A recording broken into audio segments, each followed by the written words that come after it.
Hi everyone, I have two little tips for you today. The first one I would like to share is the extension that I'm using to actually record myself right now. So this handy tool is called CaptureCast Chrome Screen Recording. It can be found in the Google Chrome web store. So if you want to find the extension, you just can go on Google and search for Google Chrome web store. That's how I always do it. And you can type in CaptureCast and find it that way.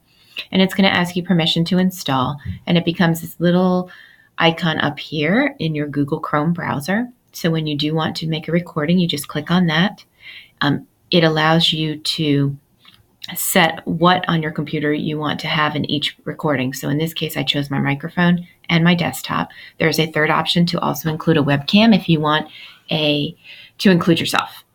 And then I can choose the quality of the output that I want here. When I am done, I'm going to click on stop. And then over here in Manage Media, it will list all of the recordings that I have done and give me the option to download them so that I can share them out later. So that is a handy little tool. It works on Chromebooks very well. So if it is something you're interested in having your students utilize for projects in your classroom, let me know. We can make sure that it is available to students to actually be able to install. All right, the other thing I wanted to show you today is a handy little trick in Google Sheets. So here is a spreadsheet that I created, but it would be similar to one where you wanted to collect information on a form.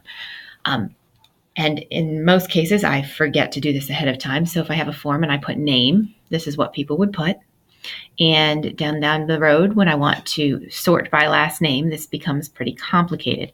This also happens to me a lot of times when I download data from PowerSchool and I want to divide up names, and then I've got to look up some formulas to be able to make the first name in one column and the last name in the next column. So what you would do in Google Sheets is simply highlight the data that you want divided up, go up to data, and click on split text to columns. Now, this is not going to work, but I'm going to show you what it will do wrong, show you how to fix it so that if you ever end up accidentally forgetting a step, you know how to get out of it yourself.